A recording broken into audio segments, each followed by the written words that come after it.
Hi all! In this tutorial, I'll be going over how to use Scroll Cinema, a new visual editor for creating scroll-driven electronic literature or scroll-driven animations, scrolling movies, if you will, which I like to call scrollies. We'll be going over the interface, which I like to think of as a cross between the Unity game engine and Adobe After Effects, optimized for the simple scroll gestures of the web. We'll be going over how to create the image, text, and shape nodes, how to group those, as well as how to manipulate the properties using this inspector over here, how to import project assets, as well as how to animate them using the timeline functionality here below.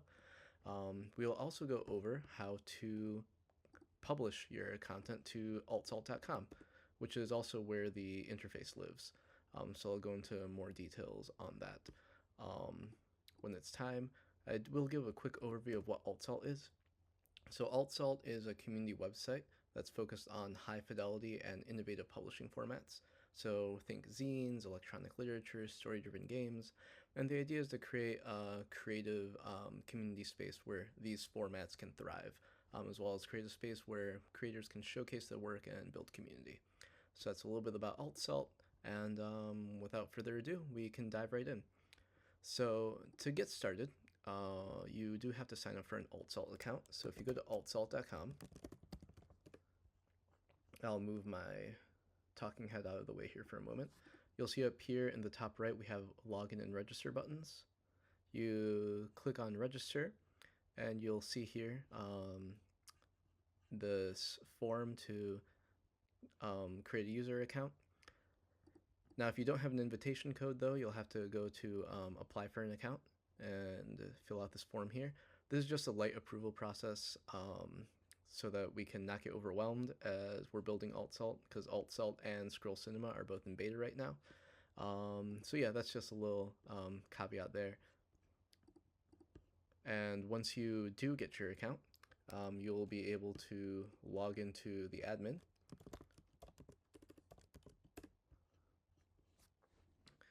And you'll see that my keys are being highlighted down here, so you can see some of the shortcuts I'm using. And once you get to this interface, you're going to click on Add New Scrolly, and that will get you into the Scroll Cinema interface. And with that, we can start creating our content. So for this project, we're going to be creating the first few frames of a modern ghost, which if you haven't seen, I'll put the link to the project below. But yeah, we're going to be creating the first few frames of a modern ghost, which look like this. I'm just scrolling, we can see some of this nice parallaxing going on here. That image fading out and fading in with that one. Overall, a pretty simple first few frames. And I should also mention, for those of you who are aware of A Modern Ghost and Dear Charles and Riveted in the Word, which are some of my previous works that I've done in leading up to the release of Scroll Cinema. The Scroll Cinema beta version right now, the standalone version, does not have support for a few functionalities that are in A Modern Ghost and Riveted in the Word, including transitioning from the Y to the X-axis, as well as arbitrary logic, gameplay logic, which you might see in those. But yeah, so this is just to say that Scroll Cinema is still in progress, and this is a snapshot of the functionality in version 0.3.0, which is where we are right now. Scroll Cinema exists as an internal version for Unity and for the Cocos Creator game engine, and I've been unable to release those versions publicly due to dependence on third-party packages, which I'm unable to redistribute, as well as just the overall user experience not living up to my standards in terms of what is intuitive and could be a good public tool to use. So Scroll Cinema is still in progress. This is a beta version of it, and I'm in the process of migrating all the functionality from those older systems to the new system, which, yes, I'm finally able to make publicly, to release publicly after many years of working on it. So with all of that prelude out of the way, we can dive right in and start working on our scrolling projects. So I do advise that you can, I do advise you to work with your own assets, your own text, your own images, your own sounds, and you'll be able to read in the description below a little bit about some of the materials I recommend, as well as find links to assets for Modern Ghost if you would just like to follow along and use the assets I've provided. So, okay, for real now, we can get started. Um, so yeah, the interface takes a lot of inspiration from Unity and After Effects and other programs like it. So you can resize your windows, you can click over here, add more tabs if you'd like, to customize your workspace a bit. Um, some of the adding tabs and splitting and things can be a little bit buggy right now. So if you run into any issues with that, just save your project and refresh the page, and everything should go back to normal.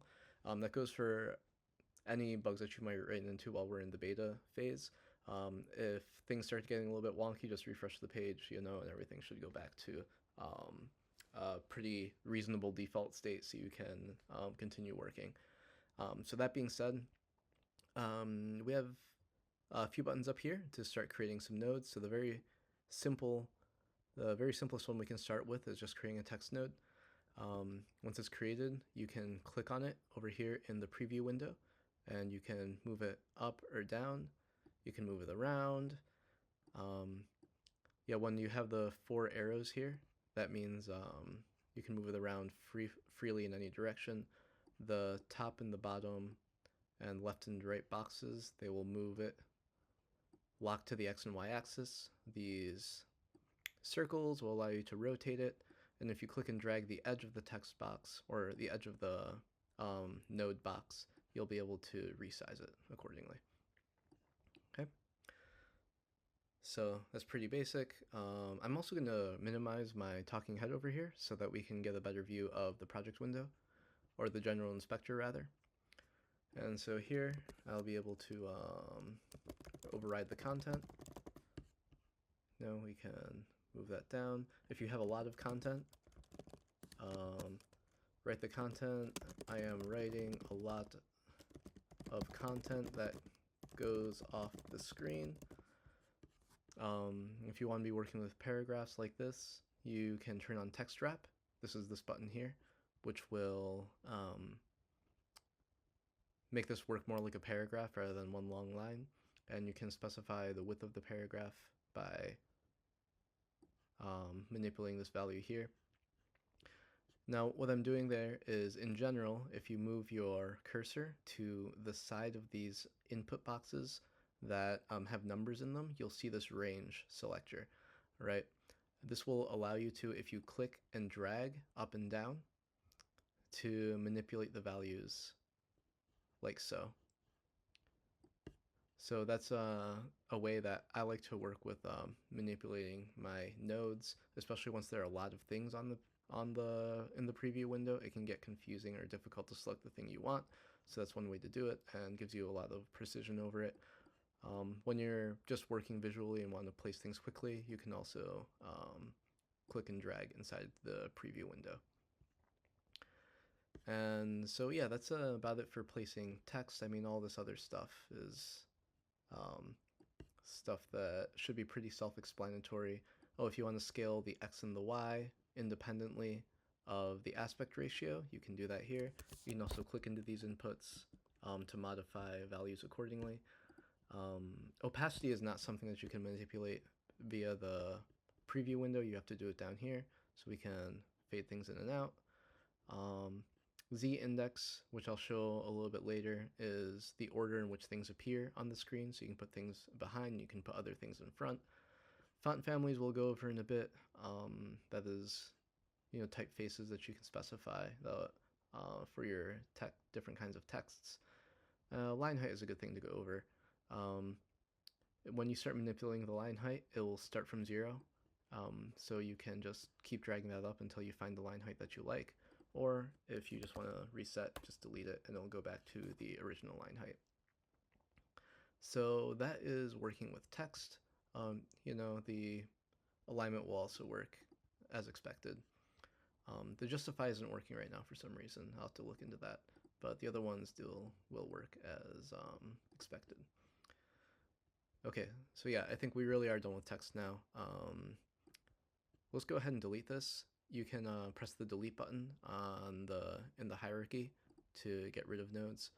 And let's go ahead and place an image node.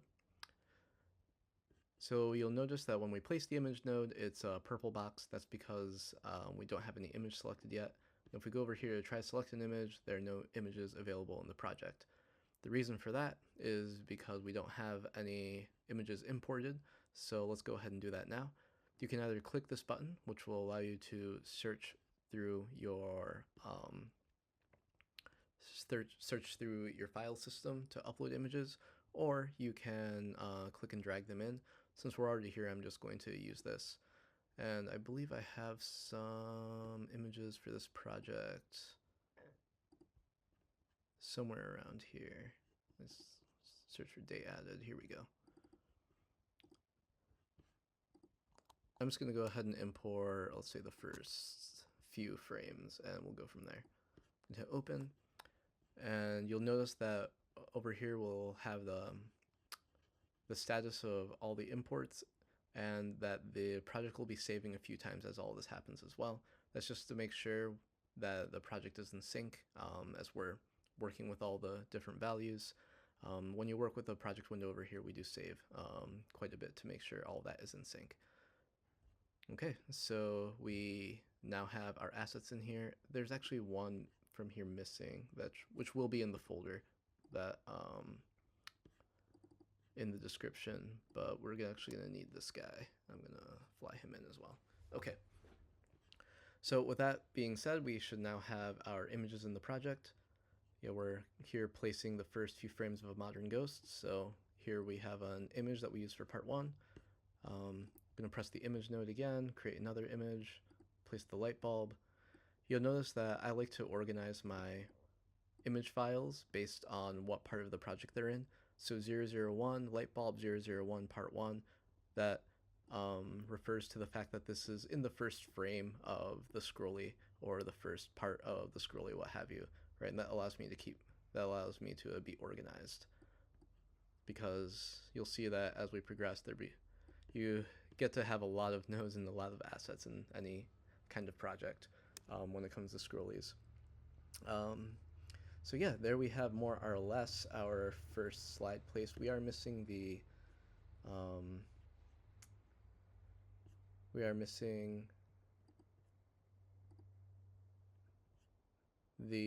finger. Where's the finger?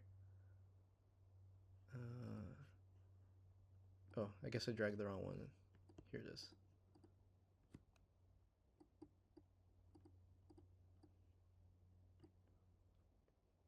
Okay, swipe arrows. That's what I'm looking for.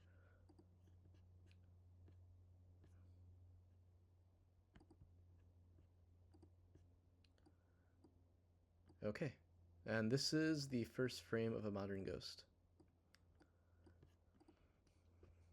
While we're here, I'll also go ahead and show how to use the shape tool. This is pretty basic. We're just, here we have a rectangle. We can change its color. We can change all of its other attributes like the other ones. We can also add, for example, a star. We can change the number of points on it. I'll leave for you to play around with that and see what you can make with those tools. I'll also put an example in the description where you can see how you can create more of an abstract scrolly using the different kinds of shapes. Yeah, there are many different sorts of formats you can approximate or create. I like to focus on multimedia webcomics in particular, with animations and frame by frame animations. But you can definitely make something that's just text and also make things that are more abstract. So yeah, there are a lot of possibilities with this. It's just an animation timeline that you manipulate on scroll. And yeah, with that being said, let's actually start moving towards doing some of that animation. So I'm going to highlight these 3 nodes, and I'm going to press the group button, and you'll notice that it automatically places all of these items into a group. If you click outside of the any particular node in the hierarchy, it will deselect. That's a handy thing to know. You can also create group nodes on its own. You can also drag nodes into a group like so. And that is how that works. So I'm just going to delete that extra group right now. Once you have a group, you can move and manipulate all the items within it at once to an extent. So here I'm going to manipulate the scale of them, and I'm going to hit Command Z to undo that. I believe it would be Control Z on Windows. I'm on Mac right now. What else? You'll see that we don't have the handles here, or it's kind of hard to access them because they're off screen. So this is a good instance where it's better to use the general inspector over here, and we can manipulate the position and other values like so when we don't have those handles readily available. And so yeah, that's a bit about working with group nodes. Now, an important thing to note is that when working with Scroll Cinema, I've been asked, okay, well, how do you get more scroll, or how do you create scroll?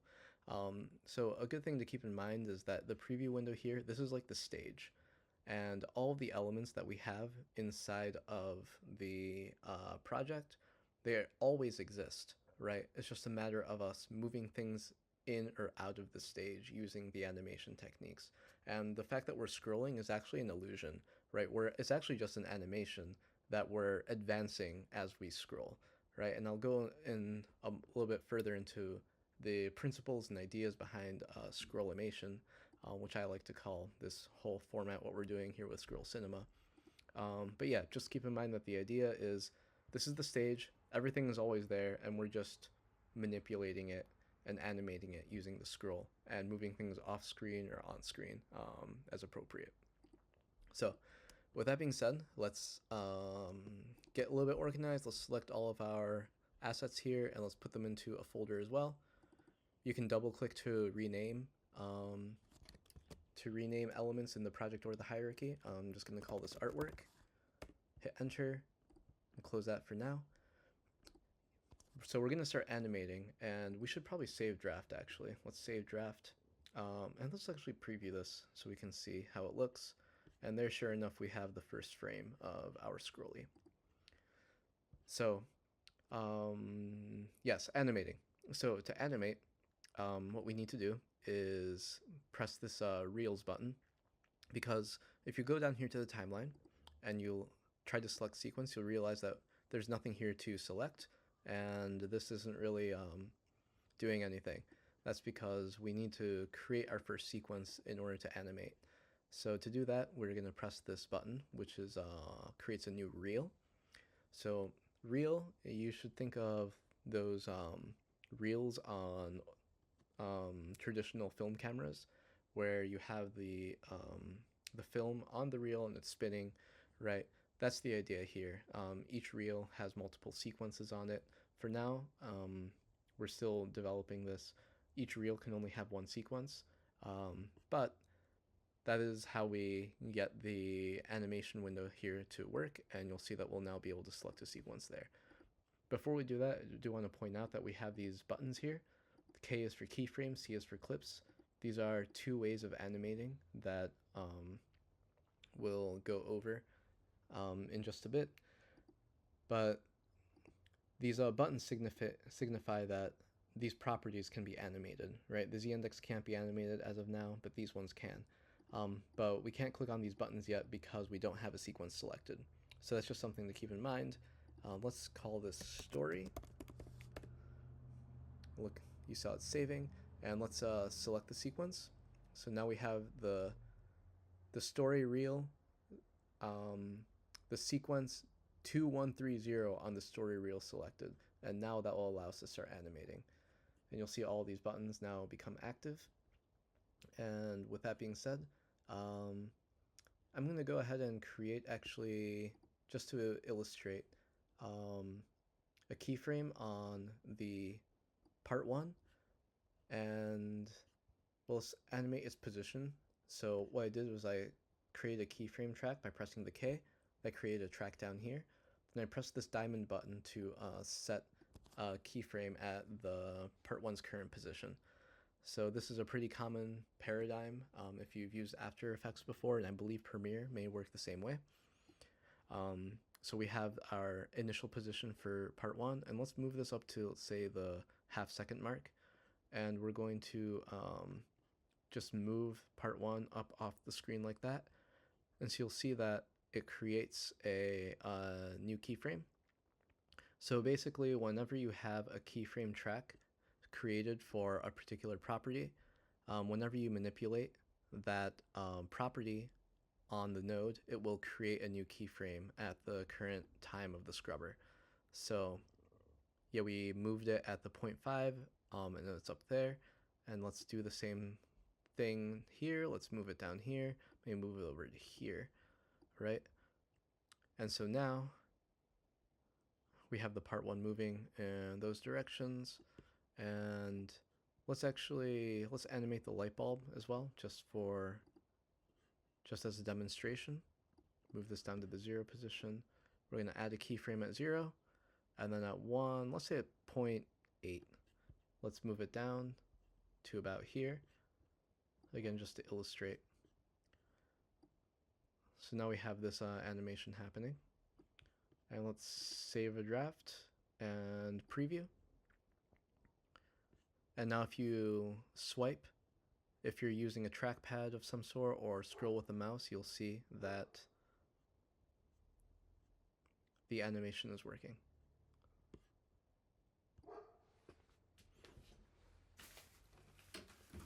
Just a moment while I deal with some audio issues on this end. Okay, I'm back.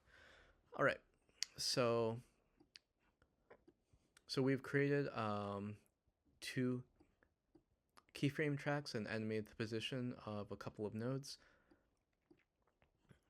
I'll go over a few of these a bit in a second, but I'd encourage you to play around with the scale and with the rotation as well to see what kinds of effects you can create. So as for this tutorial, I'm going to delete these 2 tracks now, so we can start manipulating the first frame, or start creating the first few frames of a modern ghost. So for this group, I'm actually going to create a clip track. So if I click here, they'll create this, and now clip tracks are a little bit different from keyframe tracks in that if you move this this position around, it won't create anything new over here on the clip track. That's because to manipulate a clip track, we actually have to add clips, which you can find down here in the timeline inspector. And so we're going to add a clip here, and you'll see that we got this new animation clip.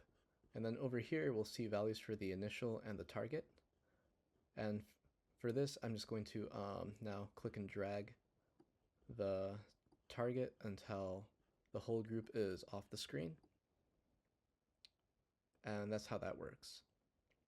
So the reason we have a clip and keyframe tracks is that when it comes to animating particular kinds of properties, like this, the position of this group, we'll be gradually adding more and more content to this group and gradually making this clip longer and longer as we progress in the creation of our scrolly. And when it comes to that, it's possible to do it in keyframes, but it's just much easier, at least for me, using clips, having created a few projects using these tools now. And so yeah, you can give it a shot if you'd like to see like the difference in workflow. But yeah, this is definitely how I prefer to work, and so I thought I would offer that all up to you as well as I release these tools publicly. So yeah, we can actually save a draft and go take a look at that and see how that's working. Something is off center here for some reason. Let's see what's going on. The light bulb should be... Yeah, I think something about the keyframes that were there previously is confusing the system for a moment. So let's just refresh the page.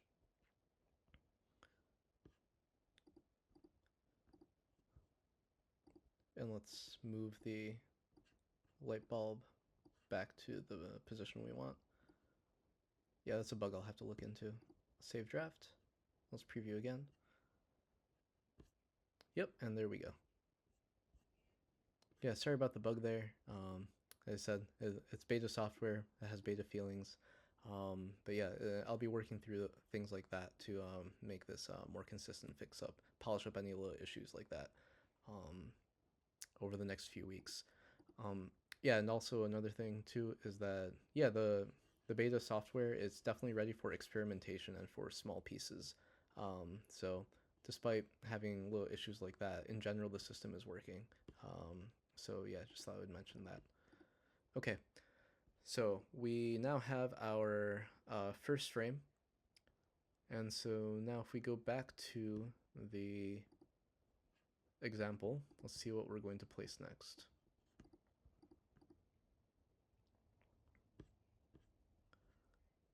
Yeah, we'll go over the fading in and out of that finger in a second.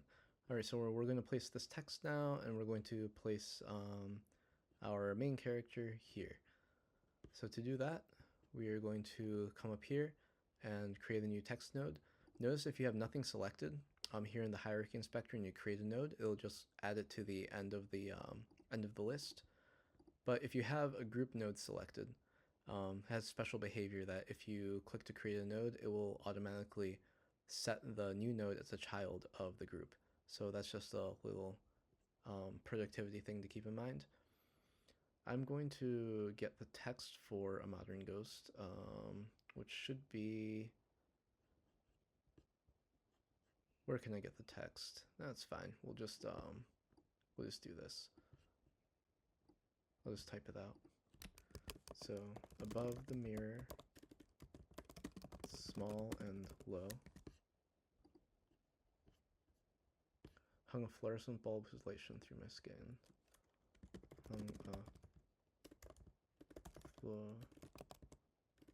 fluorescent bulb whose light shone through my skin, so that the loose beads of water could... So among the loose beads of water, I can marvel at my own translucence, so that among the loose beads of water, I could marvel at my own translucence. Let's turn on the text wrap. My thinning hair and eyelids, my chapped lips. Okay. I'm not feeling too happy with the line height there, so let me manipulate that. Bring it up a little bit like so.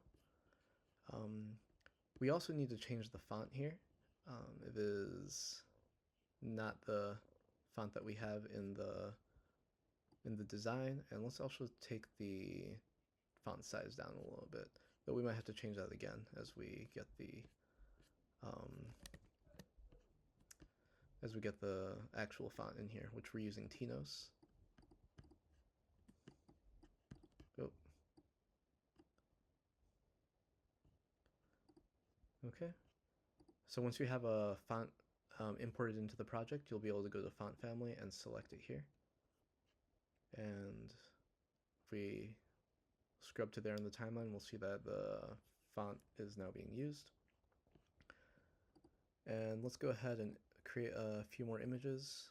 1, 2, 3, let's say. And we're going to select our main character. You notice that when we selected it that we don't see it yet. That's because he is up here and we are down here. So to get him down here, we can just change the Y value, bring him down, move him over here. This image is a little bit small, so let's move it up, bump it up to 1.5. I think that's a better size. Place him right there. We're going to place the camera head, move this down as well. Move it over to the left, bump him up a little bit. Might be a little bit too big, maybe 1.3. That seems good. You notice now we're at the end of the vertical movement on the group that we've set. So I'm going to bump that up further. Okay, so now we have more space. I'm also going to change the length of this clip. That's because we're now moving a greater distance in the same amount of space, and that can prove to be really sensitive, right, as you scroll. So there's something to keep in mind as you as you're building out your scrolly, is to think about, okay, how sensitive is this if I'm swiping on a computer or on a mobile device, and is it too sensitive or is it just right? Right. So I just know from experience that moving about this distance in 2 seconds is about right. Um, so that's what I'm gonna do. We also have functionality to help through help a person get through an experience by using auto run and other techniques, but I'll go over that later. Okay, so we have these folks here. I'm actually going to select these two and move them down a little bit.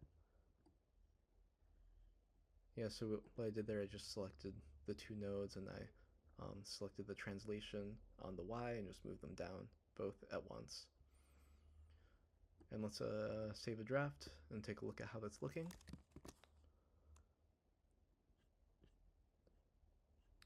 All right, and we have the beginnings of something here. Starting to look okay.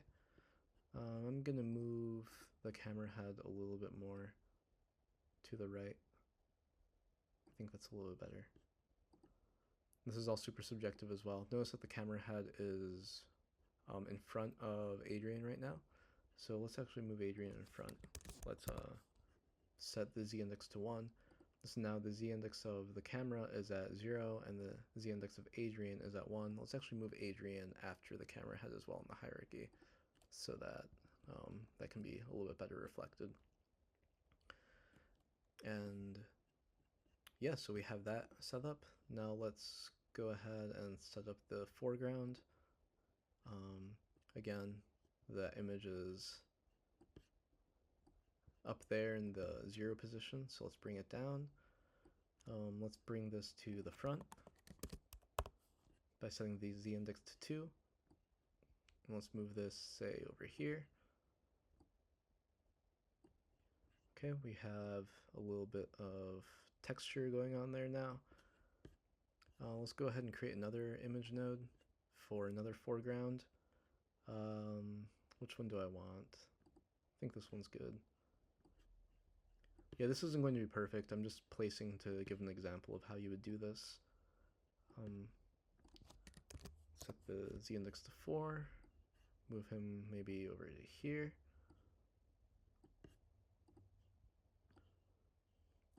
And let's move both of those a little bit further down.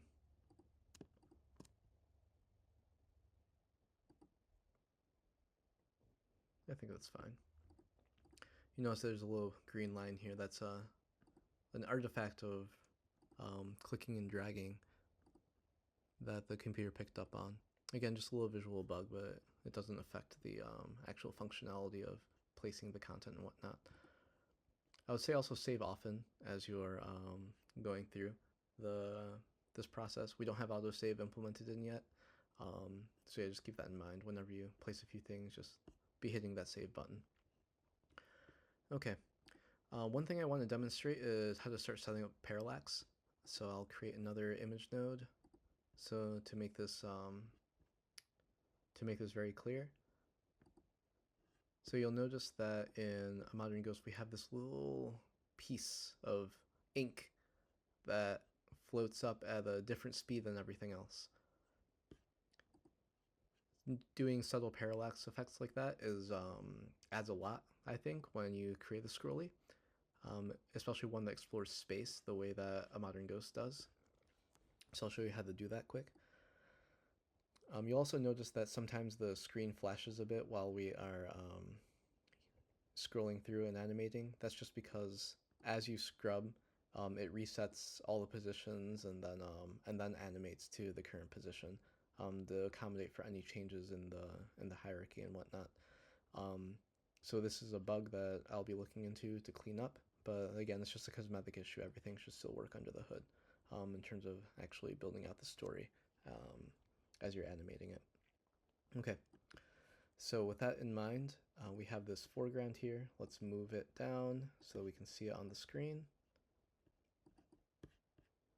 Let's also move it so that it's in front of everything. Let's put it at 5. Now let's move it maybe over to here. And maybe start it right there. Okay. So a combo that I like to do while I'm working in Scroll Cinema is to have, for example, this group animating with a clip, and then having things within that group to create the parallax effect animate with keyframes. So here I'm going to set a keyframe for this little blot of ink at this position. And then here, and we should actually extend this out so that this goes off the screen now. Here, let's see where we are. Okay, so now we pulled everything off the screen. As we're doing that, let's extend the time a little bit. Okay. And we want to start animating this blot of ink probably at about, oh, didn't want to do that. Didn't want to select both of them. So let's deselect. You can deselect the assets in the timeline window the same way you can in the hierarchy by just clicking in an empty space here. So yeah, what I had done is I had both of these selected while I was trying to manipulate one, and I moved both instead of just the keyframe like I wanted. So anyway, we have this keyframe here, and let's at this point have it move up to somewhere up here. Yeah, and so now you'll see that the ink blot is animating at a different pace and moving up at a different pace than the rest. And so that's just one way that we can set up parallaxing. I want to move this actually so it's a little further down here so we can actually see more of that ink blot as it's coming across the center of the screen. And I'm also going to extend this out a little further. Like that ink can't stop right there while everything else is still moving, right? Let us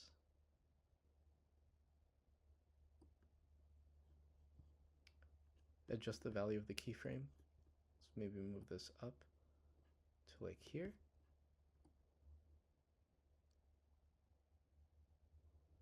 And it needs to animate definitely at least until here. There we go. I think that's working. All right. Obviously, you can play with this more to get the animation looking exactly how you want it. But yeah, that seems to be working all right. Let's save draft, preview.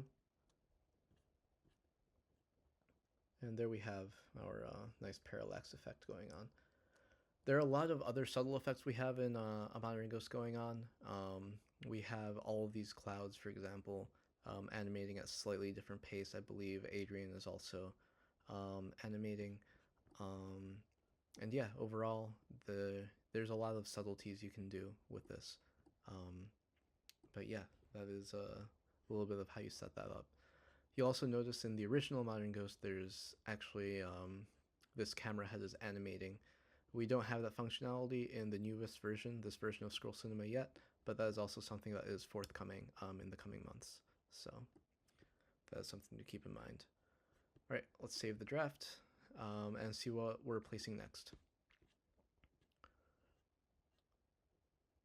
Okay, I don't think I'm going to go over how to place these two text nodes. I think that's pretty self-explanatory. I can go over how to animate the opacity on this image going into this image. So let me go ahead and do that really quick just to show an example and a little bit more of how you work with the software. So we're going to create an image node for Adrian face hands, bring them down. Oh. Here we go.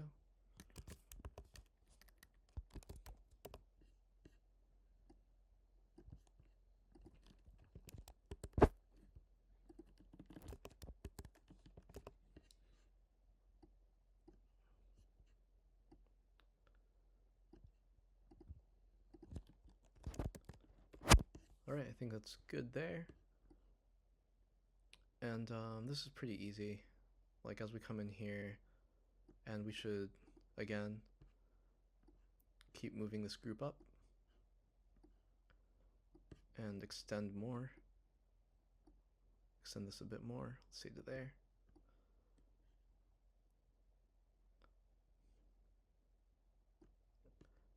This also might be making the sensitivity not sensitive enough. So that's something to keep in mind as you're animating. That actually might be too much. Let's bring it up to here. And yeah, at this point, we want to fade this image out. So it's gonna click a keyframe for opacity. We're gonna start it at 1, and by the time we get to here, it's going to be, actually,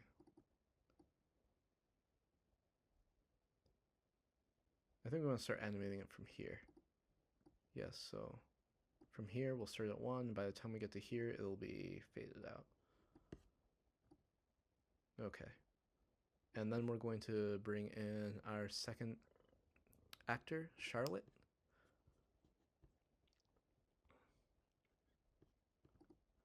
Yeah, these are photographs by, these are photo manipulations, by the way, by some friends as well as Adrian and Charlotte, who are professional actors who participated in the creation of A Modern Ghost, which I'm thankful for. So yeah, this is artwork of them that we are manipulating in this tutorial. And here we're going to fade Charlotte in.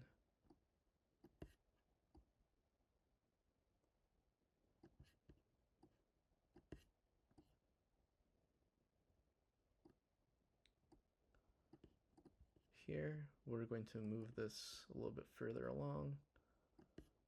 Again, I think we can stop right here actually. I think this will be good for this tutorial. So we're going to fade Charlotte in coming from here, which seems a good spot. Add an opacity track. Add another keyframe, and let's start the opacity from 0. So you'll see there, instead of starting adding the opacity from 0 from the inspector, I'm just going to manipulate the value of the keyframe. Send it down to 0. And let's move these a little further over here.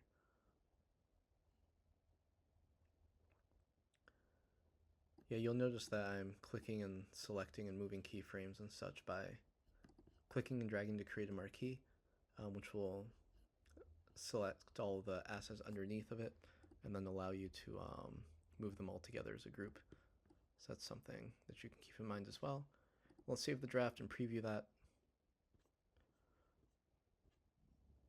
And yes, that's a general idea of A Modern Ghost. And I'd basically build out the rest of the project more or less the same way.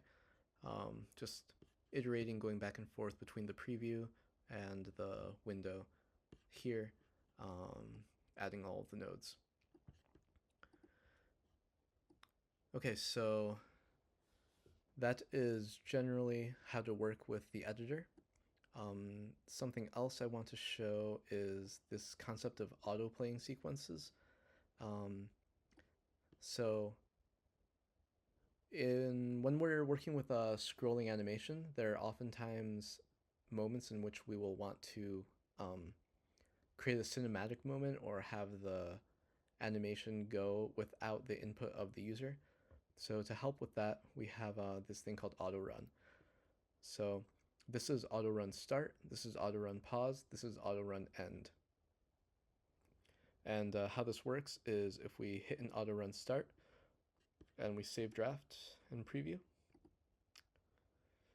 now whenever we swipe even a little bit, it'll just autoplay the rest of the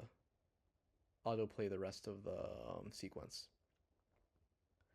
So that's how that works.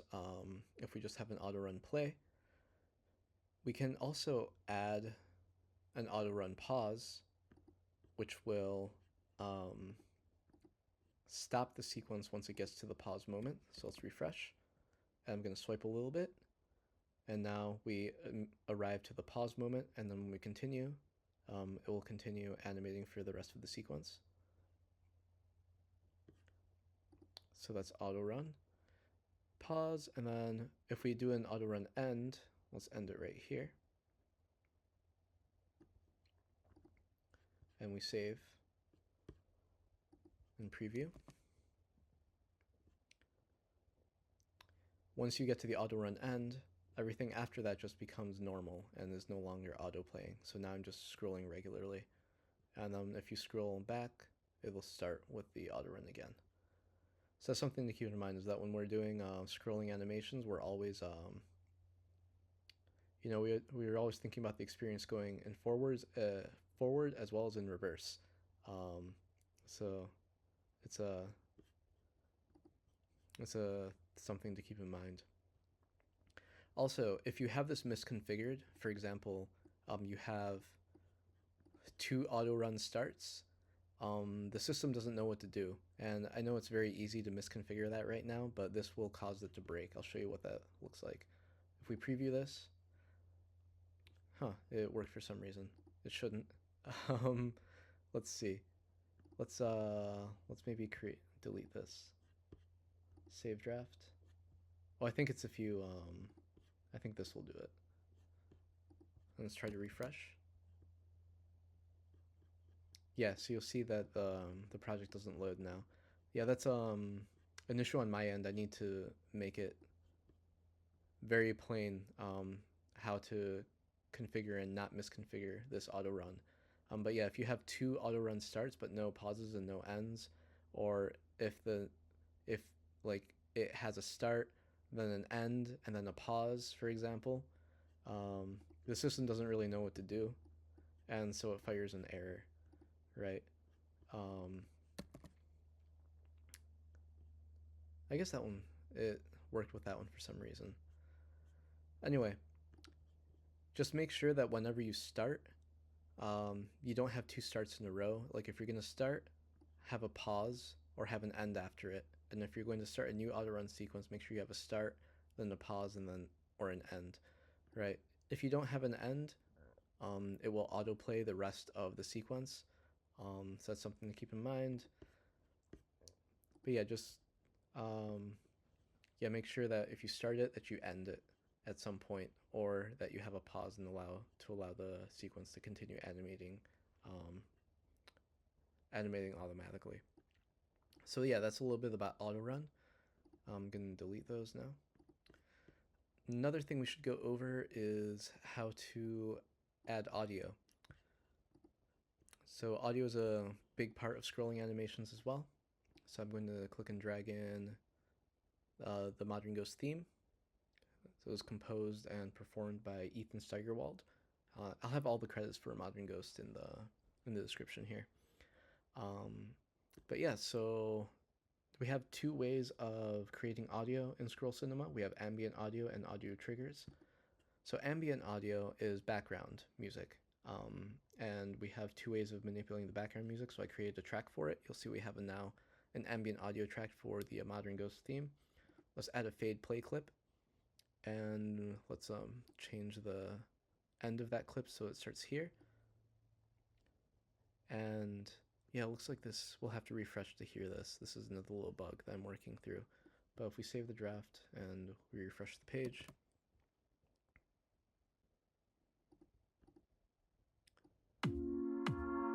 you'll notice that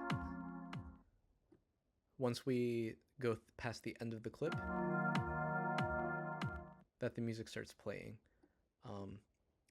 So yeah, what the fade play clip does then is, yeah, it starts playing the clip, but when you go in reverse, it fades the clip back down to 0. And another thing we can do, I'm gonna turn off the audio preview now, so you can hear me better. We also have clips where we can manipulate the volume. So here we're going to start the volume at 1 and we're going to end it at 0, so effectively fading it out. And I will turn the audio back on so we can hear what this looks like, or hear what this sounds like. So we have the audio, and then we fade the audio out. So in this way, you can have one track fade in and play during one part of the project, but then have a different track come in and fade in a different part of the project, right?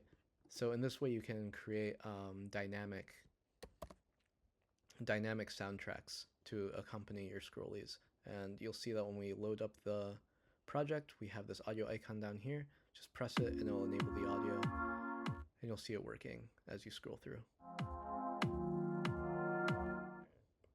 Yeah, and so that is a little bit on how to use ambient audio. We also have the ability to create, let's see.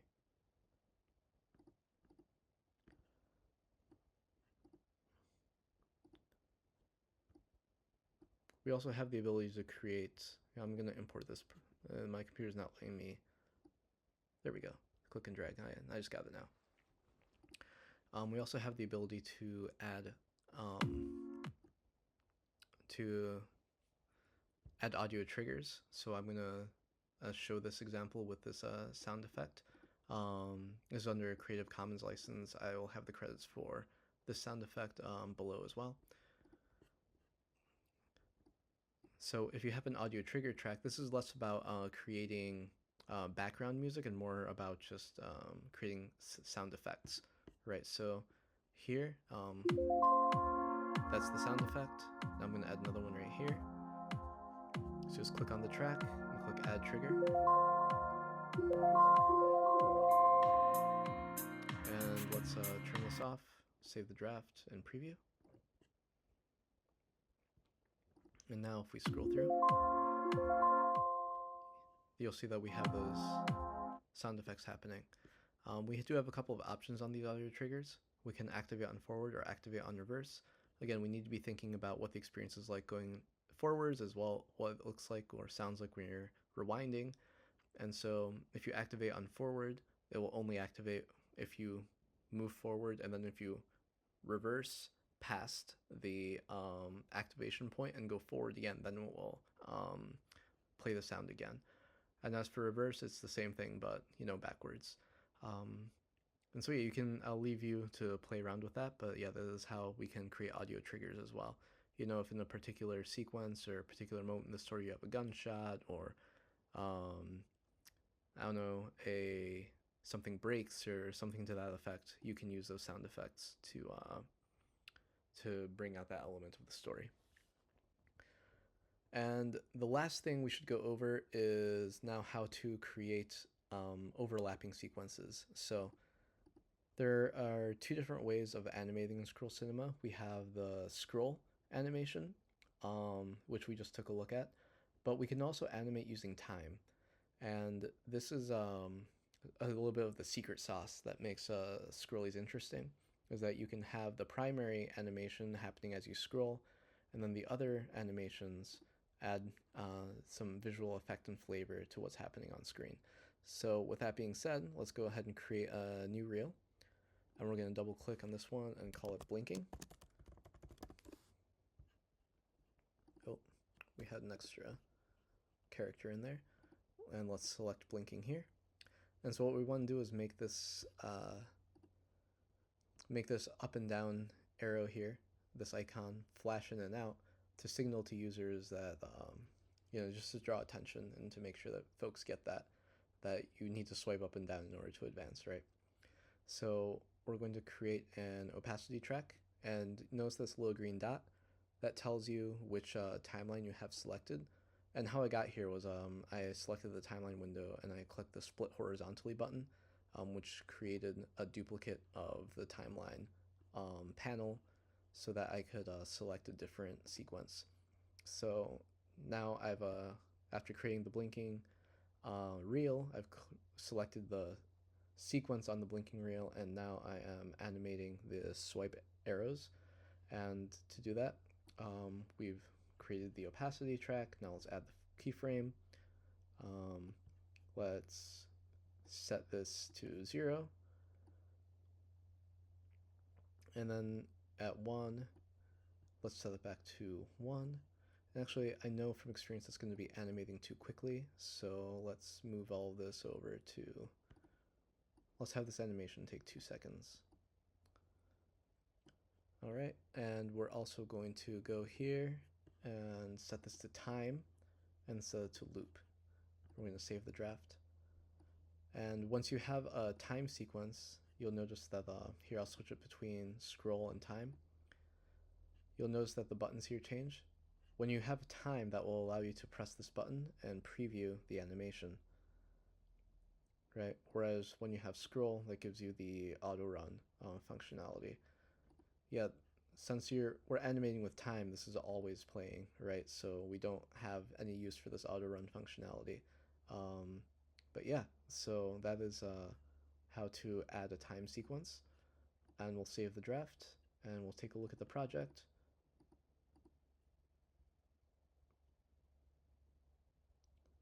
And there, you'll see that we have the animation with time happening independently of our swipe. And that is another effect that you can play with to have all kinds of layered animations and experiences happening in your scrolly. So I believe as far as the editor is concerned, that is everything for the moment. One thing I should mention as well is we also have folder tracks here, group tracks rather.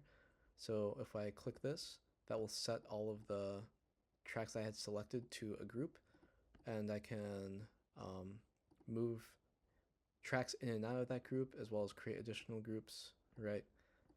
As the scrolly becomes bigger and bigger, being organized in this way can be helpful to keep track of everything and close things up and being able to manipulate things more easily. Oh, regarding this timeline as well, I forgot to mention, yeah, you can click and drag down here on the scroll bar to move it left to the right. If you scroll up or scroll down, that will manipulate the zoom on the timeline. And if you, let me make this a little bit smaller. If you hover over the left side on the track labels and scroll up and down, that will allow you to see any parts of the sequence that are off screen. So that's how you work with the timeline there. And so with that, again, that's the general interface. If you press the export button here, it'll create an HTML export of your project with an index.html for publishing outside of Altsalt if you'd like. We also have this revisions panel here.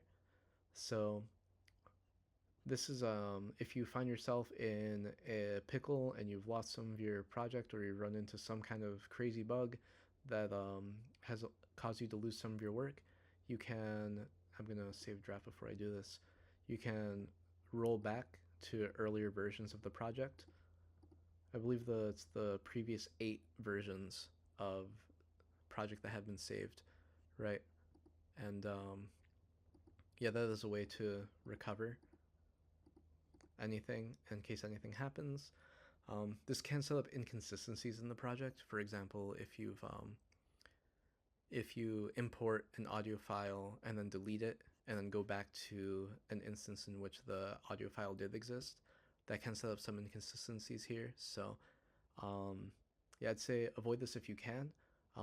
But yeah, it is an escape hatch if something gets wonky here or misconfigured. And even if it does set up those inconsistencies, it should be possible to clean them up, as long as Yeah, no, it should be possible to clean them up. So that's just something to keep in mind. But yeah, so there's the revisions panel in case you need it. And with that being said, it's saved. And let's go to publish settings to see what this looks like on the front end.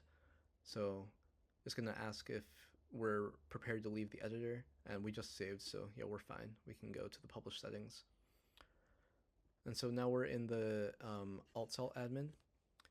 I'm going to go ahead and give my scrolly a title, so test scrolly.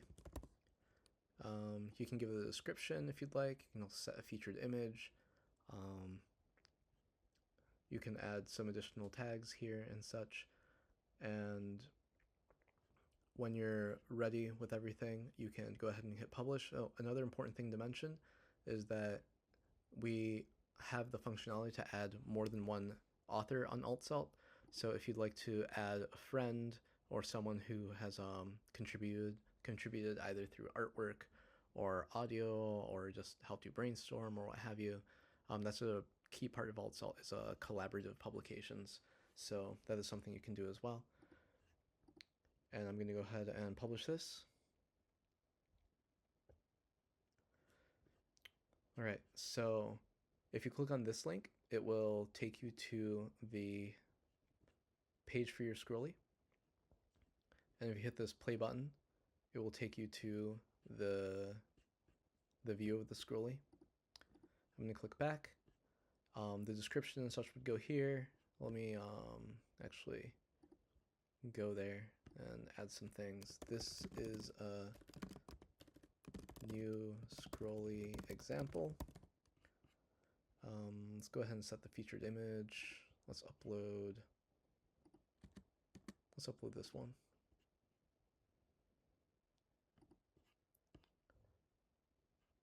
Let's add some preview images.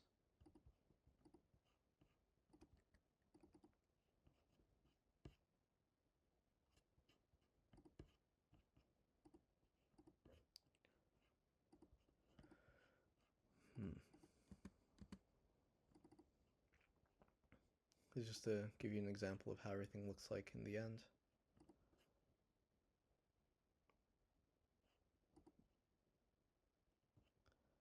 All right, so you can see here that this is how your scrolly would end up looking once it's all published.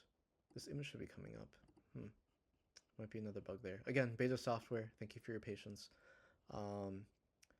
And if you click on your profile, you'll be able to see your publication there as well.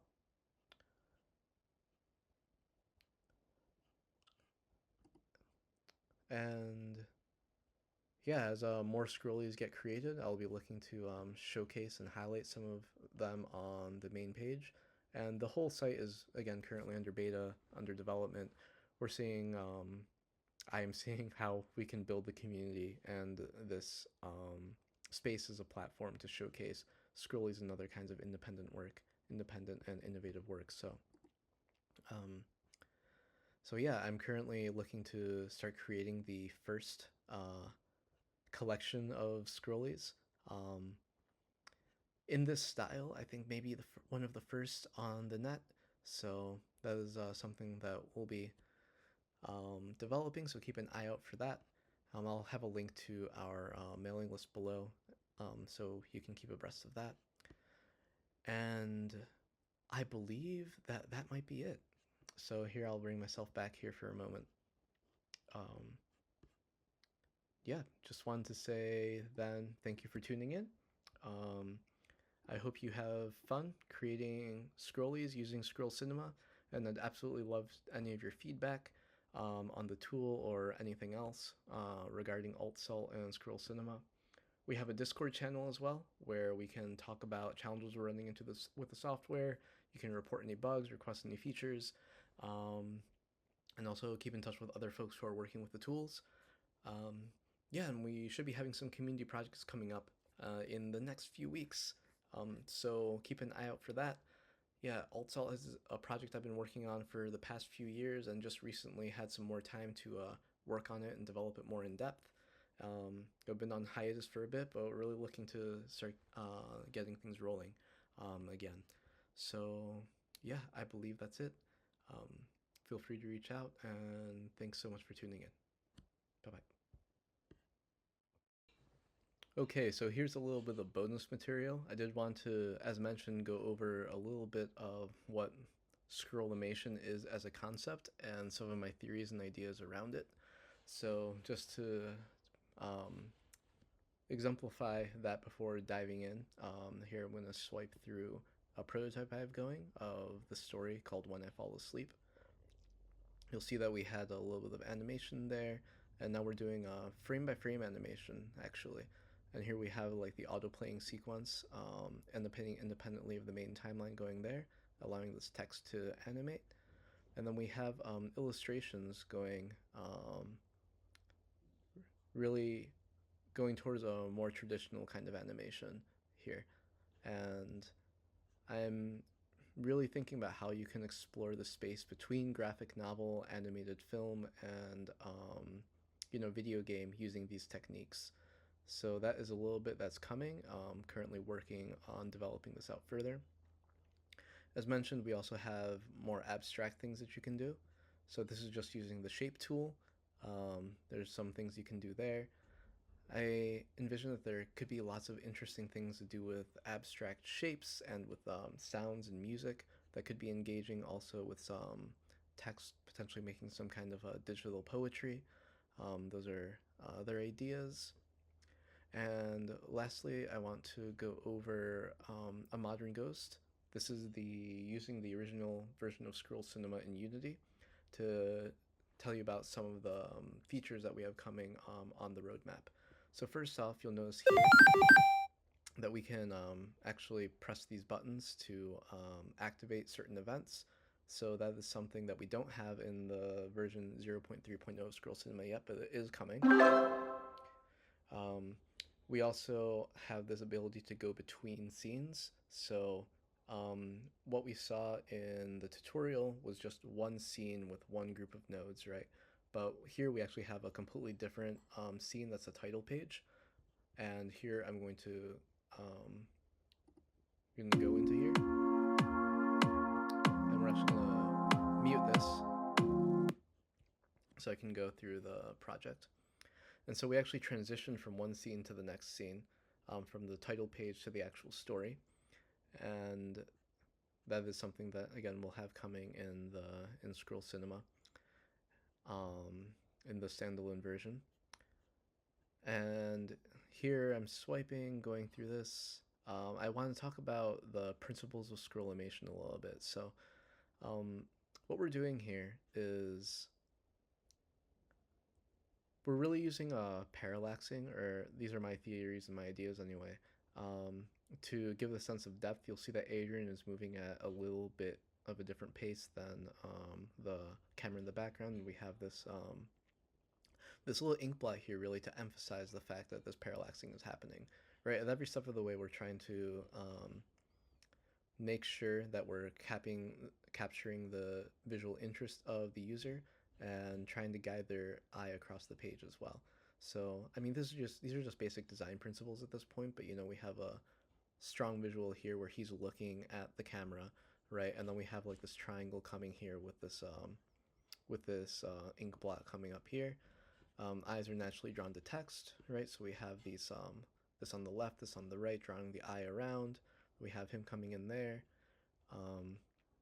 This parallaxing always creating this movement, right?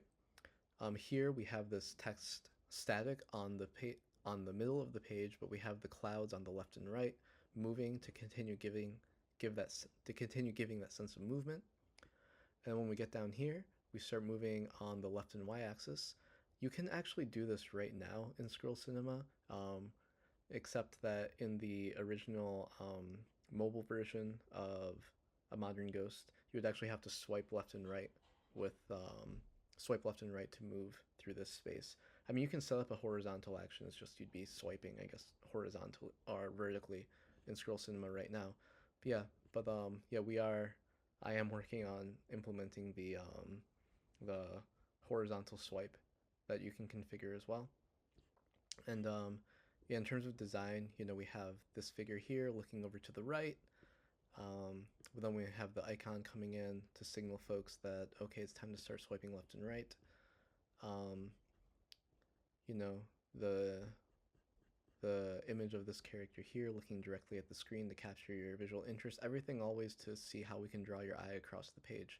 And notice as well that we're really working beyond the borders of this rectangle, right? I think scrollimation really offers this opportunity to be thinking beyond the rectangle, beyond the borders, right? And really be thinking about how you can explore space and how you design across that space and moving through that space, right? So he's looking over to the right.